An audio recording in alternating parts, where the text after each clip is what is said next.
Our first timeline begins in the 1600s on America's East Coast with a Native American woman, and it continues through early presidents and leaders of the Civil War.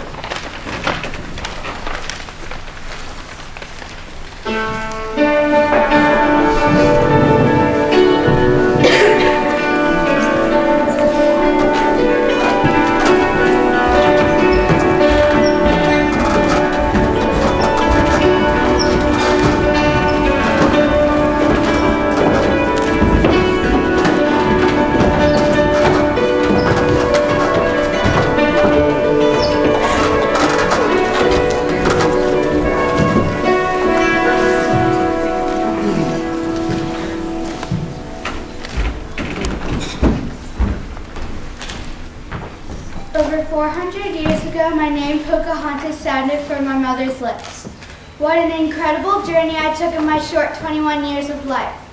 Have any of you been to Jamestown, Virginia? It's where I saved Captain John Smith's life. It's where I was kidnapped by the English. It's where I married an Englishman named John Robb. And I got my Christian name Rebecca Robb. And I made peace between the English settlers and the Powhatans.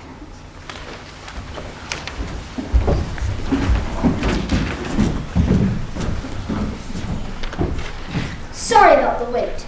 After that lightning strike, I got a little woozy. Then my bifocals got dirty. At least I discovered lightning makes electricity, even if I shocked myself in the process. I know all you contemporary folks enjoy Benjamin Franklin inventions, especially lightning rods. I hope you like turnips, because I brought those to America as well. Now, will you excuse me? I have a country to help start.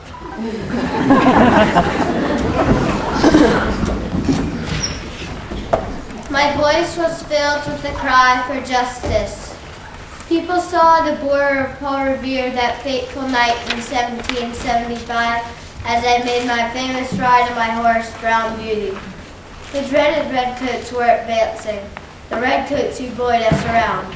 I mean, who would pay so many taxes just for tea? I was a patriot, and the people of Massachusetts needed a red alert. I put aside my silversmithing to be the messenger, warning all of the beginning of a mighty revolution. Do you see that boy behind the tree? My oh my, who could it be? My sister would tease me when I was a boy trying to blend in with the forest. In our modern world, concrete highways, it's kind of cool to think that the first bridge built through Kentucky was built by me and even named after me, the Daniel Boone Highway. So the next time you're in Boone, North Carolina, you can think of my wild ways. It's 1763. I'm anxious, curious, and at odds with everyone else who was there. In the courtroom, people whisper, "There's Patrick Henry. Can he lead the Patriots to a revolution?" Shockingly, I did. Tall, determined, and confident, I stood up, which was against courtroom protocol. I started arguing about how England should not be taxing its own colonies and how America should be a free country. My yell rang clear. Give me liberty or give me death.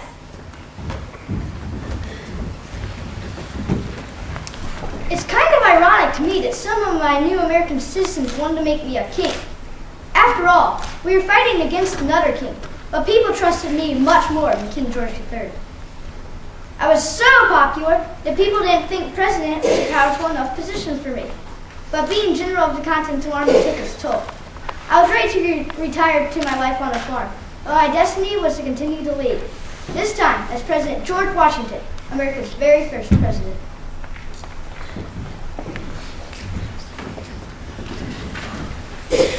The Louisiana Purchase doubled my nation's size in 1803. The French got some money, but my country grew to include vast plains and impressive mountains. I asked Meriwether Lewis to explore the new land. He said, "It's an honor to serve you, President Thomas Jefferson." I smiled. I wished I were going on that expedition because my interests were many. I loved plants and animals, and I was an expert horseman. I was trilingual. I was like a boomerang because I always came back to solve problems. I was a lifelong learner. Being rather shy, my presidential speeches were few. But my friends, Adams and Franklin, weren't shy about asking me to help write our country's Declaration of Independence. I wear a few stars on my shoulder and a cheerless gray uniform. I look old, stern, and bold. I ride my horse, Little Sorrel, thinking, this is as easy as sucking one of those lemons. I'm Stonewall Jackson, a man who put his country before himself. I cared nothing about my safety. In fact, one of my quotes was, I feel as safe on the battlefield as I do in my bed.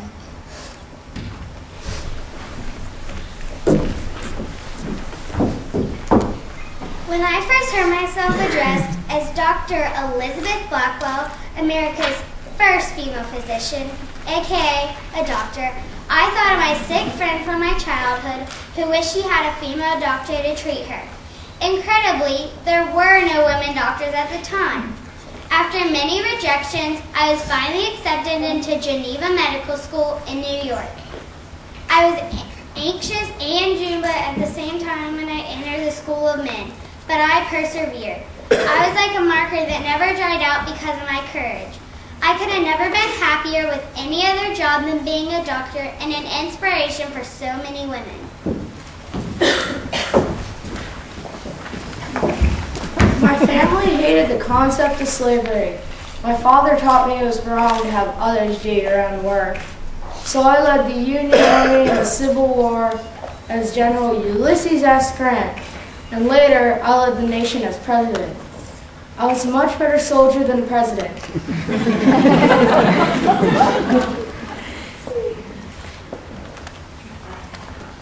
I had a strong dislike for my father's tannery. I didn't like killing animals, much less soldiers. Did you know two of my best friends were Abraham Lincoln and Mark Twain? The fact that 700,000 people died in the Civil War broke my heart. I was conflicted about loyalty for my country and to the South. I finally realized the Confederates needed my leadership. My troops referred to me sometimes not as General Robert E. Lee, but as Mobile Man because I was just that solid and impenetrable. The state of Virginia was my home sweet home, and it was in Appomattox, Virginia, where I wore my very best military uniform to surrender my troops to General Grant. We respected each other, and I asked for leniency over my troops.